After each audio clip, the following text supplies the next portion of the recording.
أعوذ بالله من الشيطان الرجيم. بسم الله الرحمن الرحيم. إن ربكم الله الذي خلق السماوات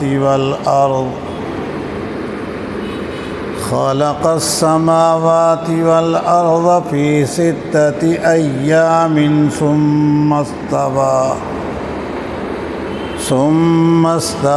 على العرش يغشي الليل النهار يطلبه حثيثا والشمس والقمر والنجوم مسخرات بأمره ألا له الخلق والأمر تبارك الله رب العالمين. ادعوا ربكم تضرعا وخفية إنه لا يحب المعتدين. ولا تفسدوا في الأرض بعد إصلاحها وادعوه خوفا وطمعا إن رحمة الله قريب من المحسنين. وهو الذي يرسل الرياح بشرا بين يدي رحمته حتى إذا أقلت سحابا ثقالا سقناه لبلد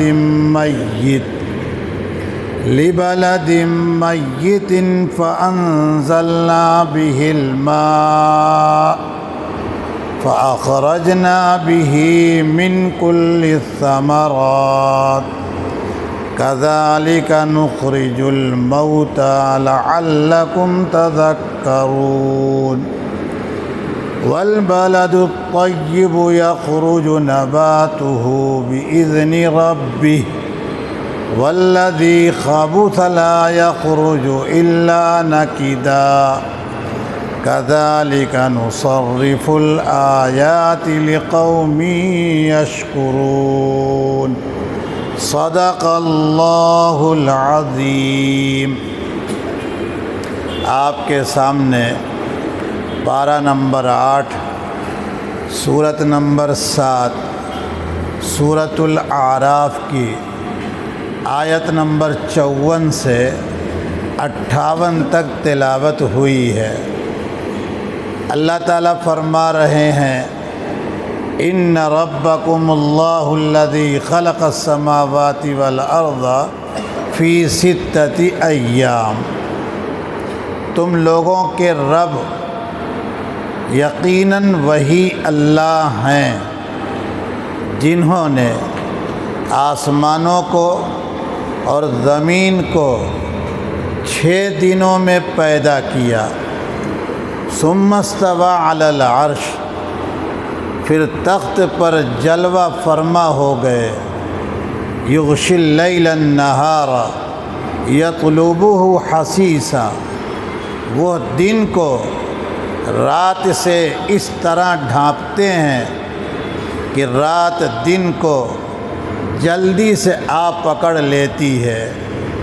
والشمس والقمر والنجوم مسخرات بامرہ، اور اسی ذات نے سورج چاند ستاروں کو پیدا کیے جو اسی کے حکم کے فرما بردار ہیں.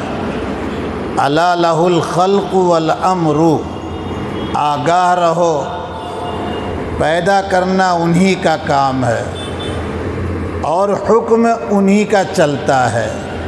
تبارک اللہ رب العالمین، اللہ کی ذات انتہائی برکت والی جو دنیا جہان کے رب ہیں.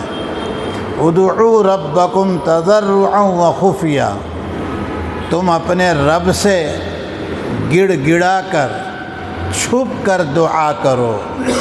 انہ لا يحب المعتدین، کیونکہ اللہ کو حد سے آگے نکل جانے والے پسند نہیں ہیں۔ وَلَا تُفْسِدُوا فِي الْأَرْضِ بَعْدَ إِصْلَاحِهَا، اور زمین کو اس کی اصلاح کے بعد گڑبڑ نہ کرو، اور زمین پر اس کی اصلاح کے بعد فساد نہ پھیلاؤ۔ وَادْعُوهُ خَوْفًا وَطَمَعًا، اور ڈر اور شوق سے اللہ سے دعا کیا کرو۔ ان رحمت اللہ قریب من المحسنین، یقیناً اللہ کی رحمت نیکوکاروں کے قریب ہے۔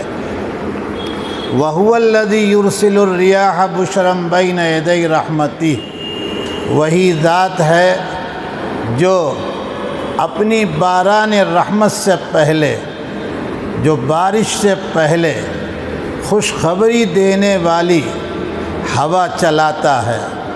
حتیٰ اذا اقلت سحابا ثقالا، یہاں تک کہ جب یہ ہوائیں بوجھل بادل کو اٹھا لیتی ہیں، سقناہ لبلد میت، تو ہم انہیں کسی خشک علاقے کی طرف ہکا لے جاتے ہیں۔ فَأَنزَلْنَا بِهِ الْمَاءَ، اور ہم اسی سے پانی برساتے ہیں۔ فَأَخْرَجْنَا بِهِ مِنْ كُلِّ ثَمَرَاتٍ، پھر اسی سے ہر قسم کے پھل پیدا کرتے ہیں۔ كَذَلِكَ نُخْرِجُ الْمَوْتَى، اسی طرح ہم مردوں کو زندہ کریں گے، نکالیں گے۔ لَعَلَّكُمْ تَذَكَّرُونَ، تاکہ تم نصیحت حاصل کرو۔ وَالْبَلَدُ الطَّيِّبُ يَخْرُجُ نَبَاتُهُ بِإِذْنِ رَبِّهِ، اور زرخیز زمین وہ اللہ کے حکم سے پودے پیدا کرتی ہے، پودے نکالتی ہے۔ والذی خبث، اور جو زمین خراب ہے، لا یخرج الا نکدا، وہ پودے نہیں نکالتی مگر بہت کم۔ کذالک نصرف الآیات لقوم یشکرون، اسی طرح ہم ان لوگوں کے لیے نشانیوں کو مختلف طریقوں سے لے آتے ہیں، بیان کرتے ہیں، جو قدر داں ہیں، شکر گزار ہیں۔ سبق شروع ہوا ہے آیت نمبر 54 سے۔ اللہ تعالیٰ نے ایک بات تو یہ ارشاد فرمائی ہے، اللہ کی ذات دیکھو، تم سمجھو۔ مشاہدے اور دیکھنے کے لیے اللہ تعالیٰ نے آسمان و زمین جیسی مخلوق پیدا کی ہے، اس لیے آسمان کو دیکھ کر، زمین کو دیکھ کر یہ بات سمجھداروں کے ذہن میں بالکل صاف آ جائے گی کہ خالق بڑا ہی طاقتور ہے، اور خالق جو ہے وہی حاکم ہے۔ خالق الگ نہیں ہے، حاکم کوئی اور نہیں ہے۔ جو خالق ہے وہی حاکم ہے۔ اب جو خالق ہے وہی حاکم ہے تو وہی معبود بھی ہے، عبادت اس کے سوا کسی اور کی نہیں ہوگی۔ یہ بات تو اللہ تعالیٰ نے کہہ دی، ان ربکم اللہ الذی، ربکم اللہ الذی، تم لوگوں کے رب وہی اللہ ہیں جنہوں نے آسمانوں کو، زمین کو پیدا کیا۔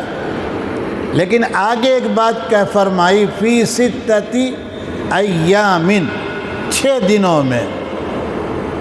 اس 6 دن کا ترجمہ وہی ہوگا جو اردو میں گنجائش ہے، اس سے زیادہ کوئی گنجائش نہیں ہے۔ لیکن اس 6 دن کی تفسیر وہ کرنی پڑے گی جو اللہ تعالیٰ کے کلام کے مناسب ہو۔ اب دن ہمارے آپ کے سامنے جو ہوتا ہے، یہ زمین کی گردش سے یا سورج کے چلنے سے، اس کے گھومنے سے، وقت جو بدلتا ہے، آتا ہے، جاتا ہے، اس کے اعتبار سے 6 دن لیں تو ایک دن 24 گھنٹے کا ہوتا ہے۔ اگر یہ مراد لیں گے تو یہ غلط مراد ہے۔ کہا ہے اللہ تعالیٰ نے سورج کو بہت بعد میں پیدا کیا ہے، جیسا کہ یہاں کی ترتیب خود بتا رہی ہے۔ پہلے اللہ تعالیٰ نے آسمان کو پیدا کیا ہے۔ جب آسمان کو پیدا کیا ہے اور سورج کو اور زمین کو بعد میں پیدا کیا ہے تو پتہ چلا کہ 24 گھنٹے کا وقت تو تھا ہی نہیں، لہذا یہ 24 گھنٹہ مراد۔ اسی لیے حضرات مفسرین رحمہ اللہ تعالیٰ نے، جنہوں نے صحابہ کے علوم سے فیض حاصل کیا، انہوں نے کہا 6 ایام اے اوقات مختلفہ، یعنی جیسے مختلف وقتوں میں، الگ الگ وقتوں میں کوئی کام کیا جائے تو اللہ تعالیٰ نے آسمانوں کو، زمین کو الگ الگ وقتوں میں پیدا کیا، بنایا اس کو۔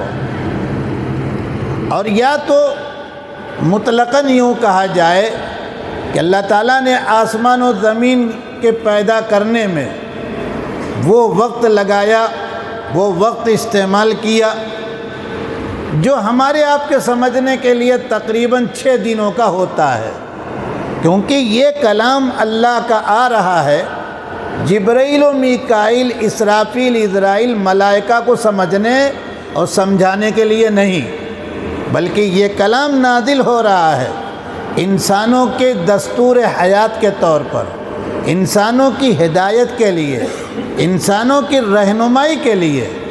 تو اللہ کا کلام بڑا عالی، لیکن اللہ تعالیٰ جب چاہیں گے تو یہ انسان اللہ کے کلام کو سمجھ جائے گا، اور اللہ تعالیٰ اس کو سمجھ رہے ہیں۔ ان سے زیادہ کون ہے سمجھنے والا کہ ہمارے بندے ایام اور یوم کا لفظ سمجھتے ہیں۔ اس لیے ہم کو یہ کہہ دینا ہے کہ اے میرے بندو، میں ایسا طاقتور آسمان و زمین اور تمہارا خالق کہ میں نے آسمان کو، زمین کو معمولی وقتوں میں پیدا کر دیا، 6 وقت، 6 دن، 6 علیحدہ مختلف اوقات۔ یہ کوئی بہت بڑے وقت ہے؟ کیوں؟ 6 دن اگر ہم آپ اپنا لے لیں 24 گھنٹہ والا، تو اس کے اعتبار سے آسمان و زمین تو بہت بڑی ہے۔ اس آسمان و زمین کا ایک کونا بھی پیدا ہو سکتا، یہ اللہ کو دکھانا و بتانا ہے کہ آسمان و زمین جو ہے یہ میرے سامنے کوئی حیثیت نہیں رکھتی ہے۔ اس کے بعد فرمایا ثم استوى علی العرش۔ حضرات مفسرین رحمہ اللہ تعالیٰ نے، جو صحابہ کرام کے فیض یافتہ ہیں، العرش کا لغوی معنی نہیں لیا۔ عرش کا لغوی معنی ہے تخت، وہ جگہ جہاں حاکم آ کر بیٹھے اور وہاں سے اپنا قانون چلائے۔ تو اللہ تعالیٰ اس تخت کے محتاج نہیں، اسی لیے انہوں نے کہا کہ العرش سے مراد حکمرانی، یعنی اللہ کا قانون نافذ ہو رہا ہے۔ تو اس کا مطلب کیا نکلا کہ آسمان و زمین کے پیدا ہونے سے پہلے اللہ کی حکمرانی نہیں تھی؟ اگر ہم کہہ دیں نہیں تھی تو کیا فرق پڑنے والا ہے؟ کیوں؟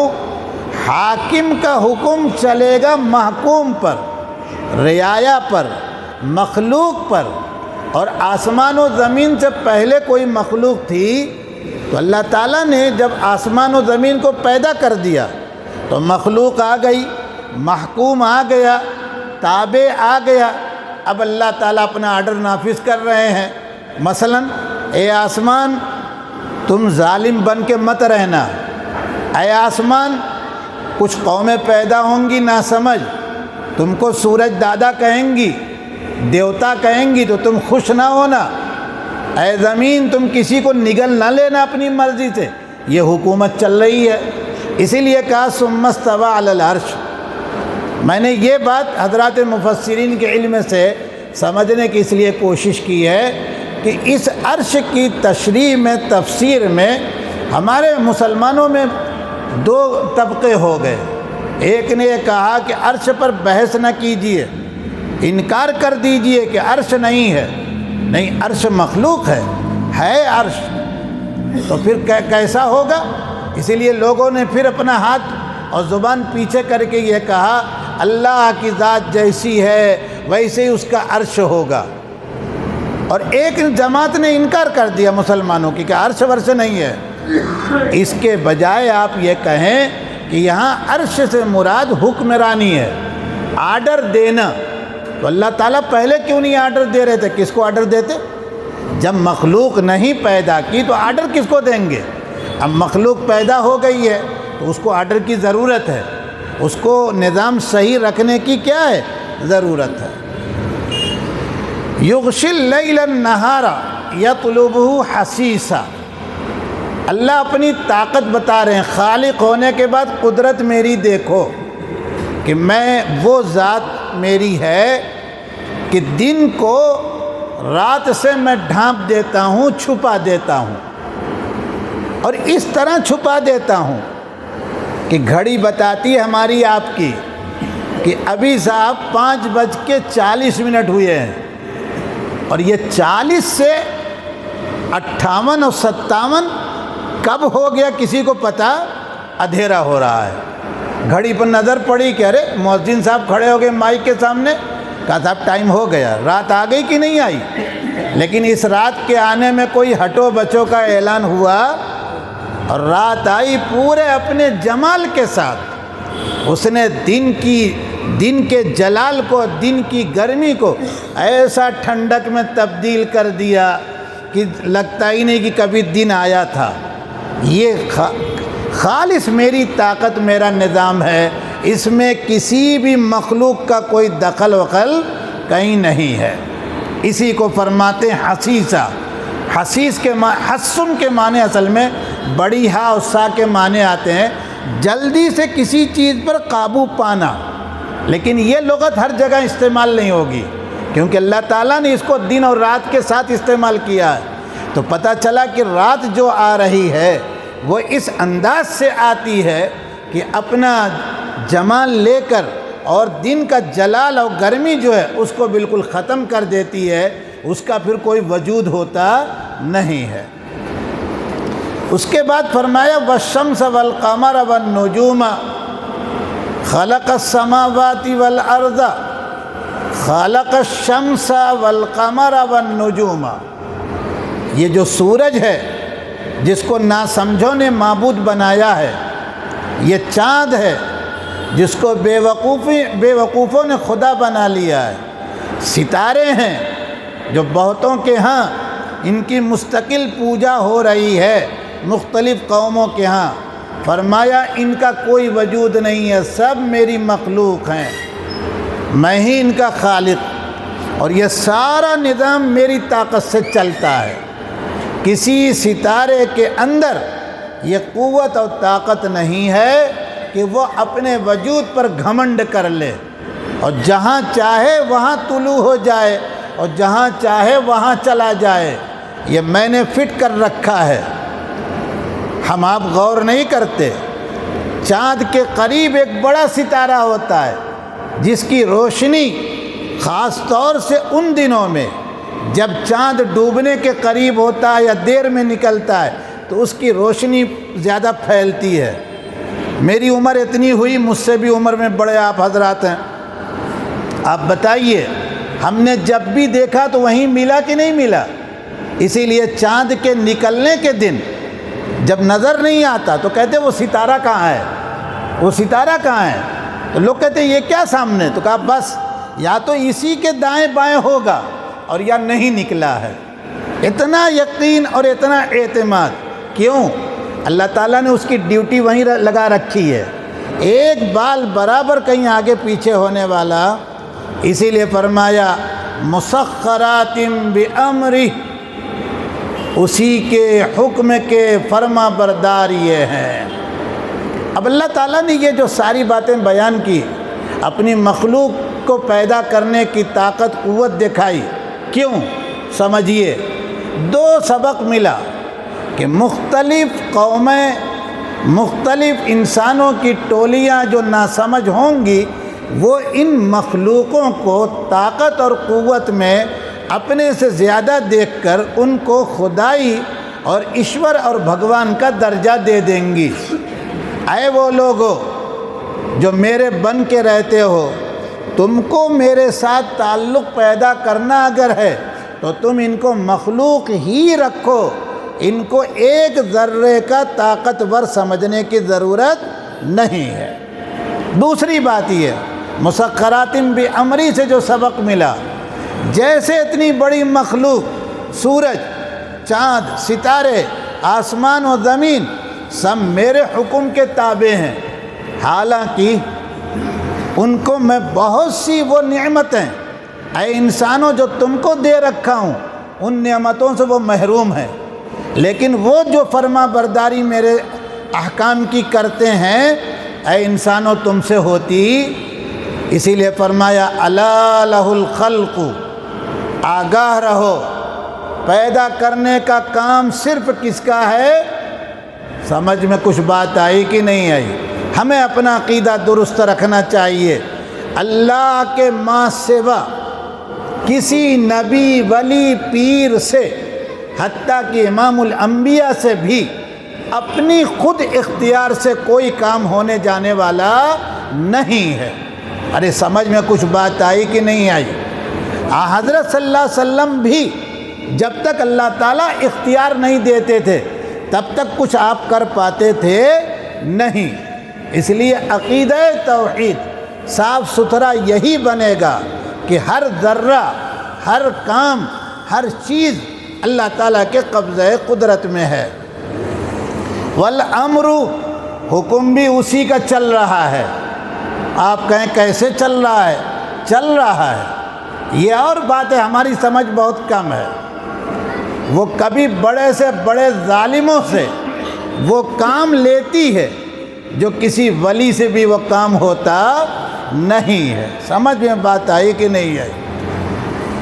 اسی لیے ہمیشہ نیک مسلمانوں کا شیوا یہ رہا کہ ظالموں سے تو اللہ کی پناہ چاہتے رہے، لیکن ظالموں کو گالیاں انہوں نے دی نہیں۔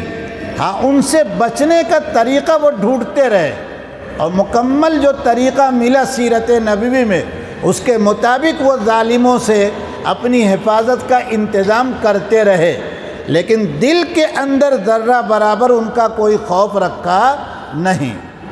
تبارک اللہ، اللہ کی ذات بڑی بابرکت ہے، اتنی برکت والی ہے کہ عقیدہ گڑبڑ ہے لیکن کہتا نام لے لے اللہ کا، بھگوان کا، کام ہو جائے گا۔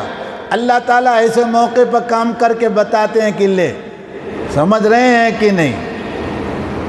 فرمایا رب العالمین جو پروردگار ہے دنیا جہان کا، اس کے بعد فرمایا ادعوا ربکم تضرعا وخفیا۔ آیت کا پہلا ٹکڑا یہ ہے، 4 جملے پر۔ ایک تو کہا اللہ تعالیٰ نے ادعو، دعا کرو۔ نہیں سمجھ رہے ہیں کیا کہا ہے؟ دعا کرو۔ کس کو کہہ رہے ہیں؟ ہم ہی آپ کو نا، انسانوں کو، مسلمانوں کو، اور کس کو کہہ رہے ہیں؟ سب کو اللہ تعالیٰ کہہ رہے ہیں دعا کرو، مسلمان تو خاص طور سے۔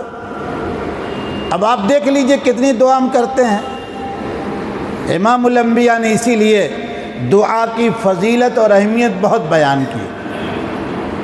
دعا عبادت ہے، دعا عبادت کا مغز ہے، دعا عبادت کا خلاصہ ہے، دعا مومن کا ہتھیار ہے۔ اب دعا یہ کرو گے کس سے؟ ربکم، اسی سے جس نے تم کو ایک قطرے بے جان سے یہاں بنا، اس شکل میں بنایا، تم کو پیدا کیا۔ تیسری بات، اب دعا کیسے کرو گے؟ اپنی مرضی سے منمانی جو چاہے نہیں، ہم ادب بتا رہے ہیں۔ اللہ تعالیٰ کہنا تضرعاً، گڑ گڑا کر، عاجزی کے ساتھ۔ یہ ادب بتائے گا کہ دعا کرو تو غفلت کے ساتھ نہیں، اللہ سے دعا کر رہے ہیں اور ادھر ادھر آنکھیں جا رہی ہیں، اور ظاہر ہے جب آنکھ جائے گی تو ذہن جائے گا، اور ذہن جب جائے گا تو دل بھی، تو اللہ سے دعا ہو رہی ہے۔ دوسرا ادب یا کہیے چوتھی بات، اللہ نے کہا خفیہ، آہستہ آہستہ، چپ کے راز کی بات ہو رہی ہے، اور راز کی بات کبھی زور سے کہی جاتی تو پتہ چلا کہ اللہ تعالیٰ نے دعا کے سلسلے میں ایک تو یہ کہا دعا کو میری عبادت سمجھ کے کرو اور مجھی سے کرو، اور تیسری بات یہ کہی کہ گڑ گڑا کر عاجزی ہو، اور اس عاجزی کی پہچان یہ ہو کہ دل میں غفلت نہیں ہونی چاہیے۔ چہرہ بھی اسی لیے فقہاء نے لکھا ہے ظاہر بھی ایسا بنائے کہ لگے کہ صاحب کسی انتہائی طاقتور کے دربار میں آ کر بھکاری بنا ہوا، اس سے بڑا بھکاری کوئی ہے ہی نہیں۔ اور ظاہر بات ہے انسان کے پاس سب کچھ ہو لیکن اللہ کے سامنے وہ بھکاری نہیں، بھکاریوں کا بھکاری ہے وہ۔ دو ادب یہاں بتایا، اس کے بعد پھر اللہ تعالیٰ کہتے ہیں وَادْعُوهُ خَوْفًا وَطَمَعًا۔ دو ادب یہ ہے، دعا کرو تو ڈر کے، کس بات سے؟ اتنا گناہ کیا ہے کہیں یہ دعا منہ پر مار نہ دی جائے، جاؤ ریجیکٹ ہے، ہم قبول کرتے تو ڈرتے رہو کہ ایسے مالک کے سامنے، ایسے اللہ کے سامنے ہاتھ اٹھائے ہیں، دعا مانگ رہے ہیں کہ جو ہر بات کا جانکار ہے، اپنے کو علیم کہا ہے، اس لیے میرے سارے پاپ اور گناہ تو وہ جانتا ہے، تو کہیں میری دعا کو کیا کرے گا وہ واپس نہ کر دے۔ طمعا، لیکن سنا ہے امام الانبیاء سے، سنا ہے اللہ کے کلام میں کہ بڑے رحمان ہیں وہ، جن کے سامنے ہاتھ اٹھایا ہے، پھیلایا ہے، اس لیے شوق ہے، آرزو ہے کہ نہیں وہ بڑے کریم ہیں، وہ ہمارے جیسے بے سہارا کو، گنہگار کو دھتکاریں گے نہیں، بھگائیں گے نہیں، وہی تو سنتے ہیں اور کون سنتا ہے۔ تو یہ چار ادب یاد رکھنا چاہیے دعا میں، ایک تو عاجزی ہو، گڑ گڑانا ہو، دوسرے چھپ کر آہستہ آہستہ۔ اسی لیے شہر والی دعا زیادہ صحیح ٹائم اس کا بتایا کہ قبولیت کی گھڑی ہے۔ کیوں بھائی؟ اس وقت تو اگر سچی نیت سے آدمی اٹھ جائے تو بیوی کو بھی نہیں پتا کہ میاں کر کیا رہے ہیں، نہیں سمجھ رہے ہیں؟ وہ اور بات ہے کہ صبح کو میاں خود ہی کہہ دے کہ ہاں میں تہجد پڑھ رہا تھا، پتہ چلا آپ کے گھر میں کچھ ہو رہا ہے، تو یہ نہیں بتانا ہے کہ آپ کے گھر میں کیا ہوا، بتانا یہ تھا کہ میں تہجد پڑھ رہا تھا۔ اور اگر ویسا ہی آدمی ہے تو وہ کہے گا بھائی مجھے کچھ پتہ ہی نہیں چلا، ہم تو اٹھنے والے ہیں کب؟ جب 5 منٹ جماعت میں باقی رہتا تب، تو وہ ایسا بھی کرتا ہے۔ سمجھ رہے ہیں کہ مولانا خلیل صاحب رحمۃ اللہ علیہ سے کسی نے کہا کہ آپ سویرے اٹھ جاتے ہیں، 80 سال میں کسی نے کہا، سہارنپور کے کسی دیہاتی نے کہا، انہوں نے کہا میاں تم کس کو کہتے ہو، یہ تو ایسا بڈھا ہے کہ اگر مؤذن صاحب احسان نہ کریں، زور سے اذان نہ دیں اور پھر آ کر میرا ہاتھ پکڑ کے نہ لے جائیں تو میں کبھی نماز پڑھ سکتا؟ حالانکہ یہ وہی آدمی ہے جو 80 سال کی عمر میں ٹرین میں تہجد پڑھ رہا تھا، میں بتا چکا ہوں۔ تو ایسے لوگ ہوتے ہیں۔ تو بہرحال یہ 4 ادب یاد رکھیے گا، تضرع، گڑ گڑا کر عاجزی سے دعا ہو، خفیہ آہستہ آہستہ ہو، اور ڈر ہو کہ میرے کالے کرتوت تو ایسے ہیں کہ اللہ تعالیٰ دعاؤں کو رد کر سکتے ہیں اگر نظر ڈال دیں تو، لیکن طمع، آرزو و شوق ہے کہ نہیں اللہ تو بڑے مہربان ہیں۔ یہ 4 ادب۔ اب یہ جو آیت نمبر 55 ہے اس کا آخری ٹکڑا ہے اِنَّهُ لَا يُحِبُّ الْمُعْتَدِينَ، یقیناً بے شک، کیونکہ حد سے تجاوز کرنے والوں کو اللہ پسند نہیں کرتے۔ حضرات صحابہ نے حضرات مفسرین نے اس کو عام رکھا. غور سے سنو، کسی بھی مسئلے میں اللہ نے جتنا بتایا اور امام الانبیاء نے جتنا کیا یا جتنا کرنے کی وضاحت کی، اس سے زیادہ کوئی مسلمان کرے گا، یہی آگے بڑھنے والی بات ہے. یہ عام قاعدہ ہے. لیکن چونکہ یہ دعا کے ساتھ چل رہا ہے، اب سنو غور سے، اس لیے دعا کرتے وقت ہاتھ یوں نہ ہو، ہاتھ ایسے نہ ہو، بلکہ حدیث میں امام الانبیاء کے ہاتھ اٹھانے کی جو کیفیت اور طریقہ ہے اس کے مطابق ہاتھ اٹھایا گیا ہو.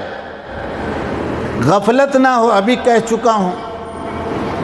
اور اتنا زور شور مچا کر دعا کر رہا ہے کہ کوئی سونا چاہے تو سو نہ سکے، یہ بات نہ ہو. اسی طرح سے موقع محل کا پورا لحاظ ہو. سورج ڈوب رہا ہے، دعا ہو رہی ہے. سورج نکل رہا ہے، دعا ہو رہی ہے. جب نماز پڑھنے کی اجازت نہیں تو آپ سوچو دعا کی اجازت کیسے ہوگی؟ اسی طرح سے جملے فٹ کر کے، اردو میں بول دوں تو یہ کہ قافیہ انداز میں جملے دعا میں چل رہے ہیں، ایسا نہیں. دعا دل کی ہوتی ہے، زبان تو بات کی ہوتی ہے. زبان بہت ترجمانی کرتی ہے. کیوں؟ اگر زبان سے دعا ہوتی تو گونگا بیچارہ کبھی دعا نہیں کر سکے گا. تو دعا کہاں سے ہو رہی ہے؟ دل سے. اسی لیے کسی زبان کا اللہ تعالیٰ کے طے کرنا کہ اسی زبان سے دعا ہوگی، کوئی بھی زبان ہو، فرنچ ہو، جرمن ہو، ہماری ہندی ہو، اور ہندوستان میں تو پتہ نہیں کتنی زبان بولی جاتی ہے. شرط یہ ہے تضرع ہو، خفیہ ہو، خوف ہو اور آرزو اور شوق ہو. اس لیے اب دعا کا اہتمام آج کے سبق کے بعد ہماری زندگی میں نظر آنا چاہیے انشاءاللہ. فرمایا آیت نمبر 55 میں ایک بات بڑی خاص ہے، لا تفسدوا فی الارض بعد اصلاحها. زمین پر زمین کی اصلاح کے بعد فساد نہ کرو، گڑبڑی نہ کرو، فساد نہ مچاؤ. سنو غور سے، یہ زمین اللہ تعالیٰ نے جب پیدا کی تو زمین پر روحانی نظام اور مادی نظام دونوں ایک ساتھ اللہ نے تقدیر میں لکھا چلے گا. اس لیے آدم علیہ السلام کو جب بھیجا پیغمبر اور خلیفہ بنا کر تو روحانی نظام اپنا قانون دیا، صاحب شریعت بنایا. اب ذرا توجہ سے سنو، نیکی کی جائے گی زمین پر، مثلا بدکاری نہیں کرے گا تو نسب صحیح رہے گا کہ نہیں رہے گا؟ ارے بولو نا. اور کوئی کسی پر انگلی اٹھائے گا، کوئی کہیں منہ کالا کرے گا، پتہ چلا کہ صاحب قانون الہی پر عمل کرے گا تو امن شانتی بالکل، کہیں کوئی لڑائی، کہیں کوئی انگلی اٹھانے کا موقع ملا. یہ روحانی نظام ہے. مادی نظام کیا چلایا؟ زہر آب و ہوا میں مت پھیلاؤ، پانی میں زہر نہ ملاؤ. آج کی زبان میں کہیے ماحولیات کو بالکل صحیح بنایا اللہ تعالیٰ نے.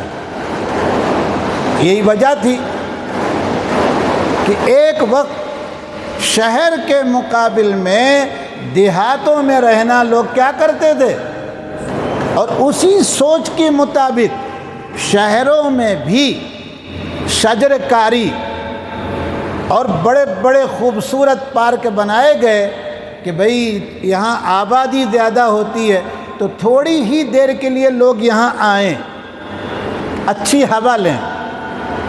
اب آپ نے کیا بنایا؟ ایٹم بم کی بھٹی، آپ نے کیا بنایا؟ پیٹرولیم کمپنی، آپ نے کیا بنایا؟ معلوم ہوا یہاں ایسا کیمیکل تیار ہوتا ہے کہ جو 6 مہینہ اندر نوکری کرتا ہے وہ اندھا ہو جاتا ہے کہ نہیں؟ ارے بہت کمپنی ہمارے گجرات میں تو بہت ایسی۔ یہ انسان نے نظام کو بگاڑا، یہی لا تفسدوا فی الارض بعد اصلاحها۔ میں نہیں کہہ رہا ہوں، میری کیا سکت ہے، میرا کیا علم ہے۔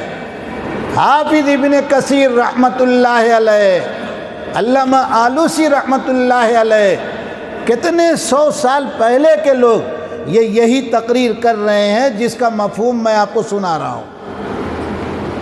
لہذا آج شکایت کرنا کہ یوں ہے، ایسا ہے، ویسا ہو گیا، یہ انسان مجرم ہے۔ اللہ تعالیٰ نے اس دنیا کو اس طرح کی تباہی والی چیزوں کے ساتھ پیدا کیا نہیں۔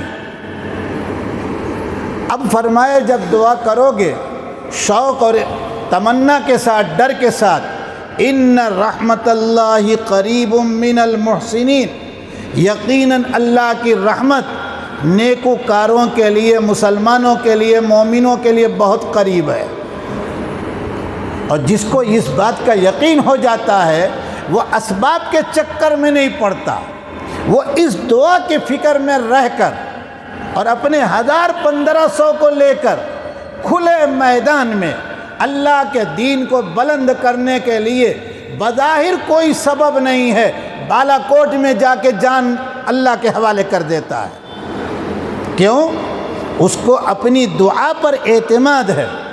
سید احمد شہید رحمۃ اللہ علیہ سر کھول کے، ننگے سر، اور جب دعا کرتے تھے، مولانا اسماعیل شہید رحمۃ اللہ علیہ لکھتے ہیں 1.5 گھنٹہ دعا ہوتی تھی، 1 گھنٹہ نہیں، 1.5 گھنٹہ کم سے کم، اور اس کے بعد حضرت کے چہرے پر خوشی، فرماتے تھے کہ اللہ نے مجھے تو عطا کر دیا ہے۔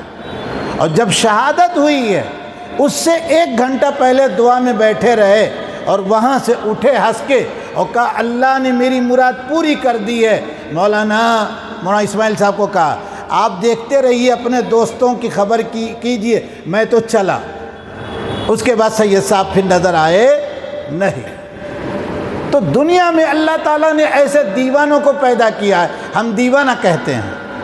اسی دعا کے بعد امام الانبیاء بدر آئے ہیں اور دعا کر رہے ہیں، صدیق اکبر کے دل پر اللہ تعالیٰ نے قبولیت کی چادر پھیلا دی ہے، اور کہنا پڑا یا رسول اللہ بس بس ہو گیا اپنا کام۔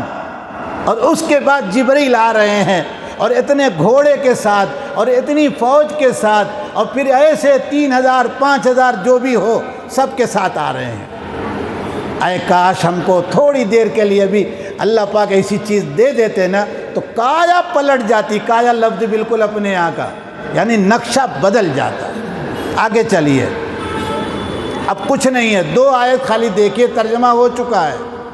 بارش سے پہلے ہوائیں ٹھنڈی چلتی ہیں، تیز چلتی ہیں، یہی بشرم بین یدی رحمتی، رحمت اللہ، ضمیر اللہ کی طرف جائے گی، اسی کا ترجمہ ہوا باران رحمت۔ بارش سے پہلے ہوا چلی، خوش ہوئے ہم۔ یہ ہوا کائے کو چلی ہے؟ اپنے مالک کے حکم کے مطابق بادلوں کے چھوٹے چھوٹے ٹکڑوں کو لے کے آ رہی ہے، اور جمع کرتے کرتے آپ دیکھیں تھوڑی دیر کے بعد تو پوری فضا بادلوں سے بھر گئی، اور یہ بادل کا رنگ کلر بدلا، کالا ہوا، محسوس ہوا۔ سائنسداں بول پڑا کہ بحر ہند سے بادلوں نے پانی اٹھا لیا ہے۔ سمجھ رہے ہیں؟ اسی کو کہتے ہیں مانسون بتا رہا ہے۔ اب یہ اوپر آیا، آنے کے بعد کیا ہوا؟ اب ہوا اور بادل دونوں اللہ کے سامنے کھڑے۔ آرڈر آپ کا، سقناہ لبلد میت، آرڈر ہو رہا فلاں علاقے میں خشکی ہے، پانی کی ضرورت ہے، لے کے جاؤ۔ وہاں گیا، پانی ہے، بارش ہوئی زوردار کی، کھیتیاں، ہر قسم کے پھل فروٹ۔ انسانوں نے انجیکشن لگائے، اللہ میاں نے نہیں لگائے، ارے سمجھ رہے ہیں کہ نہیں؟ دودھی میں لوکی میں انجیکشن کس نے لگائے ہیں؟ ارے بولو نا بابا۔ میں اس لیے بیچ بیچ میں روک دیتا ہوں آپ کو کہ یہ پتہ چلے کہ زہر ہمارے ہاتھ کا ہمارے پیٹ میں جا رہا ہے، ہمارے رب کی طرف سے زہر نہیں دیا گیا ہے۔ اب کیا کہا سنو، پانی سے کھیتی ہریالی لہلہاتی ہوئی، یہ پھل یہ سبزیوں کی میلوں دوری تک ہم نے یہ سارا نظام جو بنایا، کیوں بنایا؟ سنو، ایک قطرے پانی سے اگر موسمی سنترے پیدا کرنے کی طاقت ہے، اے ناشکر انسان، اے نافرمان انسان، اے کافر یہودی انسان، نخرج الموتى، ہم تم کو بھی کیا کریں گے؟ مرنے کے بعد نکال کے لا کے کھڑا کریں گے۔ تم ہماری طاقت کو جانتے کیا ہو؟ اب یہ پانی تو بڑا فائدہ مند ہے، تو قرآن تو اس سے زیادہ فائدہ مند ہے بھائی۔ اور کہا بھی تھا کہ یہ قرآن سب کے لیے آیا ہے، تو جب سب کے لیے آیا تھا تو پھر دنیا میں تو مسلمان ہی مسلمان ہوتے نا۔ سوال سمجھ میں آیا کہ نہیں؟ جواب اللہ پاک خود دے رہے ہیں، بس اسی جواب پر بات ختم۔ والبلد الطیب، سب زمین ایک جیسی ہوتی، کچھ زمین ایسی ہے جس میں اگر معمولی پانی پڑ جائے تو صاحب ایسی لہلہاتی ہوئی کھیتی نکلتی ہے، لگتا ہے کہ دنیا کی ساری طاقت اسی زمین میں ہے۔ والذی خبث، اور کچھ زمین اتنی ناکارہ اور بیکار اور شوریلی ہوتی ہے کہ آپ بڑے سے بڑی طاقتور کھاد اس میں ڈال دیں، وہاں پیداوار ہوگی نہیں، یا ہوگی تو معمولی۔ فرمایا کہ سنو، یہ کلام ہماری رحمت کا بارش بن کے 23 سال برستا رہا اور آج بھی برس رہا ہے، اس کی تازگی میں، اس کی طاقت میں کوئی کمی نہیں ہے، لیکن کچھ انسانوں کا دل تو اس کھیتی کی طرح ہے جہاں سبزیاں پھل فروٹ اچھی طرح معمولی پانی سے پیدا ہو جاتے ہیں، اور کچھ انسانوں کے دل و دماغ اس پتھریلی اور شوریلی اور وہ ریتیلی زمین ہے کہ وہاں کچھ پانی کا اثر نہیں، تو میرے کلام کا بھی اثر ہونے والا۔ اس لیے کبھی سر پکڑ کے یہ ٹینشن میں مت بیٹھو کہ ارے یہ تو سب کتنے ہیں، اکثریت ان کی ہے۔ ارے تو ان کی اکثریت ہے تو زمین جو ہوتی ہے ہمارے یہاں کی اوسر، وہ زیادہ ہوتی ہے کہ نہیں؟ اب تو بڑی محنت ہو کر چھپایا، لیکن پھر بھی چھپی کھل گیا راز اس کا۔ یہی حال ہے کہ بگڑے انسانوں کو یہ کلام کوئی نفع پہنچائے گا؟ اسی کو پہلے پارے میں ہم پڑھ کے چلے، اللہ تعالیٰ کہتے ہیں یضل بہ کثیرا ویہدی بہ کثیرا۔ اگر ہم عربی سمجھیں تو کثیرن پر 2 زبر ہے، یہاں کثیرن کا 2 زبر جو ہے وہ نکرہ عام ہے، یعنی گمراہ بہت ہوں گے۔ مسلمان کے خون سے پیدا ہونے والے بھی کیا ہو جائیں گے؟ گمراہ ہو جائیں گے۔ وَيَهْدِي بِهِ كَثِيرًا، نکرہ، اور ہدایت تھوڑے لوگوں کو ملے گی، پھر بھی 20 کروڑ تو ہیں کہ نہیں آپ؟ اس لیے ہمیشہ اللہ کے کلام کو اس طریقے سے دیکھتے رہیے کہ اللہ تعالیٰ اسی طرح سے نوازتے ہیں۔ ہاں یہ اور بات ہے، اللہ تعالیٰ کی ذات سے، اس کے کلام سے استغنا برتنے کی کوئی ضرورت، محتاج رہنا چاہیے۔ اللہ ہم کو اور آپ کو صحیح سمجھنے کی توفیق عطا فرمائیں۔ سبحان ربک رب العزت عما یصفون وسلام علی المرسلین والحمد للہ رب العالمین۔